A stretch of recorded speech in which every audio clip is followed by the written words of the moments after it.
In this video tutorial, we are going to deal with the second structural feature of a chromosome, that is the telomeres, the end part of the chromosome, that is the metaphase chromosome. First of all, it was in 1938 that Muller he discovered these characteristic feature of the chromosomes and used the term telomeres for this part of the chromosome. Later on, this he did since he was working with Drosophila. So these were discovered in Drosophila. Later on in the plant kingdom, McClintock discovered them in Siamese, and this was much before the Watson-Crick model or the replication, the functions as explained by Watson-Crick model were discovered by Watson and Crick in 1953. Later on in 1961, Hayflick he discovered that the limited replicative potential of the cell, that is each cell divides only up to a certain number of times, and after that replication of that particular cell it stops. 10 years later, it was proposed that when this DNA it replicates itself, the entire telomere is not replicated in each cycle. That is, with each successive cycle, a part of telomere is lost. And the explanation for this discovery, which came to be known as the telomeric theory, that explanation was given by Watson and Crick in the form of end replication problem. Means he gave an explanation why in every cycle there's reduction in the size of telomere. Later on in 78, Blackburn he discovered in that this is the sequence of DNA in telomeric region, and the enzyme telomerase was discovered by Blackburn in 1985. Later on, in 2009, this Blackburn along with Grider and Stoktak, they received the Nobel Prize for the function of this enzyme telomerase and how these telomeres they protect the chromosome on the whole. That is the basic function, the significance of this telomere region of the chromosome was stated by these scientists, and they received the Nobel Prize for it. Now, if we talk about the telomere part itself, telos means the end and meros means the part. That means they are the end part of the chromosome. These telomeres, they are nucleoproteinaceous structures. They are a part of chromosome. They have got the nucleic acid, the DNA part, along with the associated proteins, and they are located at both the ends of the chromosome. Now, they are made up of non-coding repetitive DNA sequences and have certain proteins which protect these repetitive DNA sequences. One of the characteristic feature of this part of the chromosome is the presence of guanine-rich single-stranded overhang at the 3' hydroxyl end of the chromosome. Now we know that each chromosome has got a single DNA molecule, and in a DNA molecule the two strands they are anti-parallel to each other. That means at each strand there is a 3' hydroxyl end, and the normal structure of DNA states that it has to be a double helix, but at the two ends it is not so. It is just a single stranded overhang. The length of the 5' strand of the DNA molecule is less at the 5' end. And the reason we are going to talk about just now. So this telomeric structure, it is protected by certain proteins, the shelterin proteins we call, and together these DNA overhang along with the associated proteins, they form a complex structure, and we will try to understand the ultrastructure, the detailed structure of this part of the chromosome. So this is the double-stranded part of the DNA in the telomere region, the end region. It is a double-stranded sequence of TTA triple G. That means thymine, adenine, and guanine nucleotides. They are there.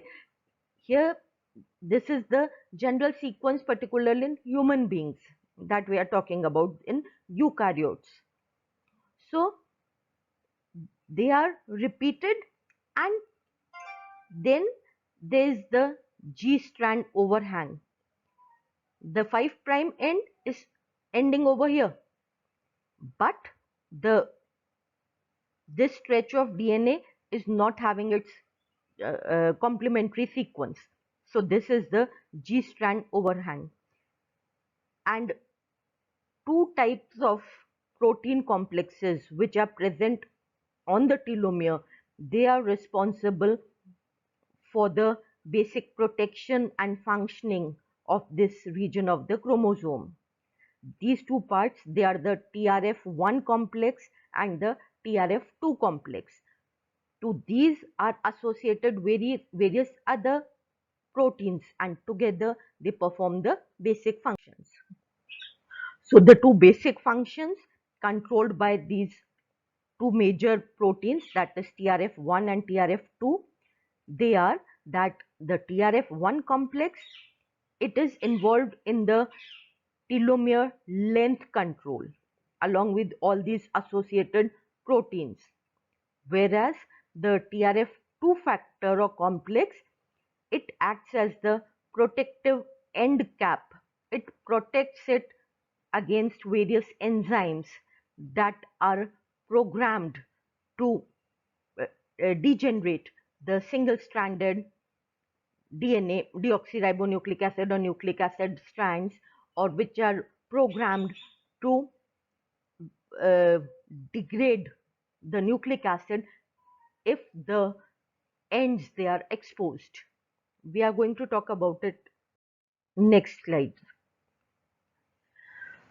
So we know it is a nucleoproteinaceous part, and nucleo, that is nucleic acid. So first we are going to deal about the specific DNA sequences that are present in this part of the chromosome. In this part of the chromosome, the DNA sequences, they are short repeats of 5 to 8 base pairs. Tandem array means they are repeated successively, no other nucleotides in between them, the repeat and then followed by the repeat again and again and again and so on. And these repeats, what will be the sequence of nucleotides in a particular repeat, in a particular means say the species, the genus that we are talking about, the group of living organism that we are talking about. So that is well conserved in the living world. Most of the organisms, they have the same repeat with a minor variation, but within that particular group it is conserved. And this, we know that it is not the this we know that this part of the DNA is not it is not replicated in the usual way. So it is maintained by a particular enzyme, that is the telomerase enzyme. We have said that most eukaryotic telomeres, they have got this DNA sequence. That means some other sequences they are also present, and those sequences, they may either be the satellite sequences which are maintained by the homologous recombination, or they may be certain transposable elements. And when it is the transposable elements, they are the mobile elements, and they will be maintained via the process of transposition. Now this telomeric DNA, usually it is in the form of this tandemly repeated base sequences, and this sequence has got only three nucleotides in it: the thiamine, the adenine, and the guanine. Their number, it may vary, and there are multiple repeats, tandem repeats of this sequence. For example, in case of animals, fungi, and amoebozoa, this sequence is two nucleotides of thymine followed by adenine, and then the three nucleotides of guanine part. Whereas in case of most of the plants and green algae, instead of two thymine, there are three thymine nucleotides, adenine, and then three guanine. So this is the basic unit organization of the repeated sequences which is conserved in the various groups. Apart from these most common or the usual DNA sequences, long satellite sequences, they may be present on the end part in certain organisms. These long satellite sequences, they are very large, and they may be up to they may range from 50 to 200 kilobases, and then they are different, means they have got sequence similarities within subfamilies, means these long satellite sequences, they may vary, they may be of different types. Now in Drosophila, this telomeric DNA sequence is a retrotransposome, and these, they represent they resemble the long interspersed elements of the eukaryotic genome. That means no specific DNA sequence in the form of telomere is present in Drosophila DNA or in the Drosophila chromosome. The DNA sequence is not specified. Now in case of human telomeres, these these specific DNA sequences, they form a protective three-dimensional loop-like structure at the two ends. They form various loops, and such loops, they are also present in yeast. They have been observed in yeast. So these structures that are formed, they protect the this free hang, the guanine strand overhang, from being degraded or degenerated. Now these loops, they are the T loops which hides or protects. It does not let this 3' hydroxyl end be present freely in the cell, and thus it protects this end of the telomeric DNA sequence.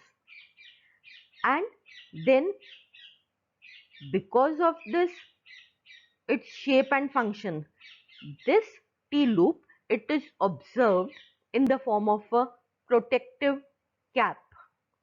It has got various proteins associated with it, and because of the formation of this loop like structure, the T loop, the end part of the DNA helix, it takes a quadruple, instead of being a duplex, it becomes a quadruple helix. It has got, now the characteristic feature of this quadruple helix is that the regular complementary base pairing is absent in this part of the loop, in this part of the DNA molecule. Instead, they are abnormal pairings. They may be abnormal guanine-guanine double bonds, which is not supported by the Watson-Crick model, the complementary base pairing, the Chargaff rule, or they may be different Hoogston bonds, wherein instead of the duplex, in the major groove, other nucleotides, they associate, they form the hydrogen bonds with the regular molecule of the DNA. So they are deviations from the Chargaff rule, from the regular complementary base pairing in this quadruple helix part of the telomere. See, here is the free end of the 3' end of the DNA molecule. Now this overhang, it takes the part of this main double stranded part, and see this double stranded part, it is forming the D loop. Its shape is in the form of D alphabet. The regular strand, it takes this form, and the overhang, it comes and embeds itself in this double helical part. So this CD conformation, it protects, it is not lying freely, it is within the DNA molecule, the double stranded part of the DNA molecule, and this part is the D loop, and it folds itself back on this double stranded part, so it forms another loop like structure, the T loop.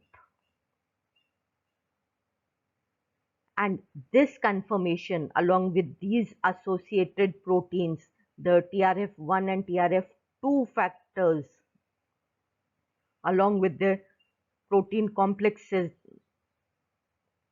that protect the end of the your telomeres, of the end of the chromosomes rather. Now these chromatin structure which are present at the telomere. Chromatin structure refers to the part, that is, we said that telomeres, they are basically nucleoproteins. We have talked about the nucleic acid part, and now the association with the basic proteins, the histones, that gives the structure, the chromatin structure. Now it is also not as it is present in the major part of the DNA, the chromosome.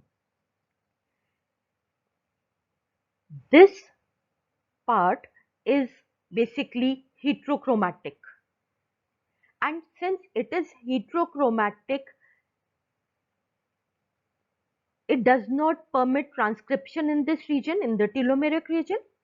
No transcription, or now with the modern advanced research, it is said that certain, the RNAs, they are formed, but overall we can say that transcription does not take place in the telomeric region, because this part of the DNA is in the form of, or chromatin is in the form of heterochromatin, highly condensed structure. Because of the heterochromatic structure, any gene that is inserted in this region, or those genes which lie near to the telomeres, they are not transcribed, and this is known as the telomeric position effect of this telomeric chromatin. That is, the heterochromatic nature of the telomeric chromatin prevents the expression of genes present in the telomeric region or in the vicinity of the telomeric region. This is the telomeric position effect.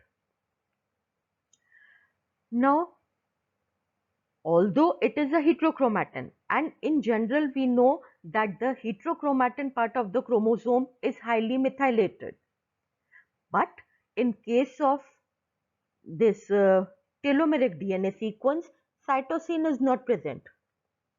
It is only a repetition of thymine, adenine and guanine. So this part, although it is a heterochromatic structure, but it lacks the usual methylation of the heterochromatin. However, the subtelomeric region of the DNA is highly methylated by this enzyme DNA methyl transferase. The histones associated with this part of the chromatin, they are this H3 methylation of lysine 9 at position 9, and these specific histones, they gives a condensed packing to this part of the chromosome.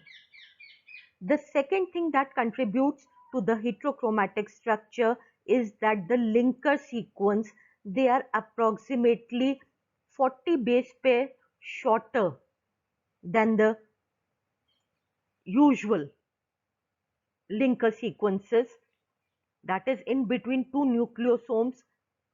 There's the linker sequence, the DNA that links two nucleosomes, and the length of this linker sequence in case of telomeric chromatin is 40 base pair shorter. So it takes, because of the presence of this histones and because of the presence of shorter length or shorter linker DNA sequences, this part of the chromatin, it takes the structure of a heterochromatin, and they are tightly coiled. The DNA double helix is more tightly coiled in this region. So the repeats, the helical repeat, instead of being the 10.2 base pair sequence, it is only 5 to 8 base pair. These telomeric repeats, they are close to each other. They are heterochromatic. So, and here it is written that these repeat sequence, since the linker sequence is shorter, so it is only 160 base pair long, the DNA that forms the nucleosome or the chromatophore in case of telomeres. Now this chromatin structure is protected, apart from the histones and the nucleic acid, that is the DNA molecule. There are certain protective cap structures in this part. They are generally of two types: the shelterin, present on specific sequences of DNA, and terminin, which protect the terminal ends of the DNA molecule, but they are independent of DNA sequence. It is not that they will bind to certain specific DNA sequence only. So these shelterin caps, which are telomere specific cap complexes, they are made up of 6 proteins. They are associated with specific, because each telomere has got a specific DNA tandem repeats. So they are sequence specific. They are present in the telomeres in which the sequence, the DNA sequence, is conserved, and they also provide the platform, the point at which various other functional proteins they associate with this complex. So these 6 proteins, that is TRF1, TRF2, then the protection of telomeres 1 protein, the repressor or the activator proteins, that is RAP1, and the TRF1 interacting nuclear factor 2 and the TIN2 which interacts with another protein P1. So these are the 6 proteins which together form the shelterin complex. Out of the 6 proteins, this TRF1 and TRF2, they bind with the double-stranded part of the telomeric repeats, while the single-stranded part, the overhang part, it is associated with POT1, and this POT1 is itself associated with TPP1. This RAP1 factor, it is present in a 1:1 ratio with the TRF2 complex, TRF2 proteins. And the sixth member of the shelterin, that is the TIN2, it connects TRF1 and TRF2 with another heterodimer that is formed of this part. That means this dimer is connected, it is joined to these basic TRF1 and TRF2 by this protein TIN2. And this shelterin on the whole, it prevents the degradation of the telomeric end, the single stranded part and the exposed uh, double helical part. Now this second type of cap structure, that is the terminin, it is present in Drosophila, where its function is similar, it is an analog. Even this terminin, like shelterin, it protects the end of the DNA molecule or the chromosome ends. But since in Drosophila, this telomeres, they are in the form of retrotransposomes. So this terminin is not sequence specific. It is made up of various proteins. 4 types of terminin proteins are known which form this protective structure, but it can bind to any part, any sequence of DNA present in the terminal part of the chromosome, and it covers nearly 10 kilobase sequence starting from the terminus of the chromosome. If this terminin is not present, these terminal parts of the chromosome, they can fuse to each other, resulting in the formation of dicentric chromosomes, the chromosomes having 2 centromeres. So this terminin caps, they do not depend on the sequence of DNA present in the terminal end. They are sequence independent.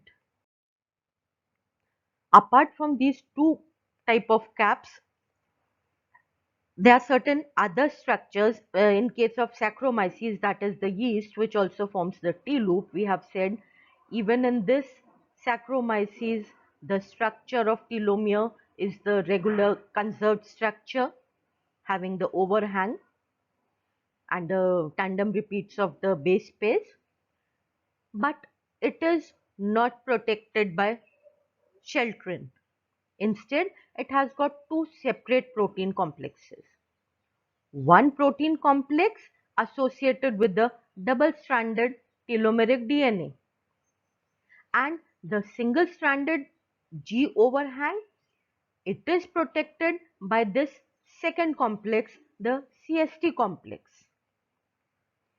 And the CDC13 component protein of the CST complex, it binds, it is sequence specific. it binds to that particular sequence present in the G overhang. And if this CST complex is not present, degradation of the end part of the chromosome takes place. So the CST, it interacts with various other proteins forming complexes which confer various functions. That is, the CST, it provides the base for various proteins which are responsible for the significance, for the role, for the function of the telomeric region in Saccharomyces cerevisiae. Now, basically, what are the functions of this telomere? Telomere has got two basic functions. First is that it maintains the length of the chromosome. Maintains the length of the chromosome means that, as we know it very well, that according to the Watson-Crick model, a primer, an RNA nucleotide sequence is laid down at the initiation point of the replication. And then after the DNA polymerase 3, it adds the nucleotides to the free 3' hydroxyl group that is made available by the primer sequence.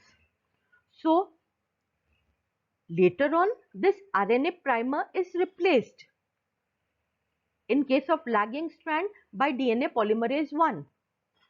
But in the leading strand, it is just removed, and that leads to the presence of the overhang at the 3' strand of the DNA double helix, because now its complementary primer part is not there. So with every successive replication of this DNA molecule, its size will decrease. And since this tandem repeats of telomere is present on the ends, the genes which are of use, which are of utility for the cell, for the chromosome, they are not lost in a single go. Secondly, it protects the ends of the chromosome against the action of various enzymes which degrade either the single-stranded or the free end of nucleic acids. Apart from these two basic functions, they prevent the unwanted recombinations and the degradation of the chromosome. Like we have just talked about the fusion at the telomeric ends. That is not permitted because of the presence of these telomere regions. These telomeres, they play an important role during the DNA replication also. They protect the free 3' hydroxyl ends of DNA, and then they prevent, if this telomere region is not present, what happens is that the damage of this DNA region takes place. It induces the DNA damage response, the sequence of events, cascade the sequence that is induced. So this was all about the ultrastructure of the end regions of the chromosome, that is the telomere part, the type of DNA sequence that is present, the heterochromatic, that is the chromatin structure, and this specific loops and the quadruple helix that is formed in order to prevent the free hang and the coding part of the DNA. Thank you.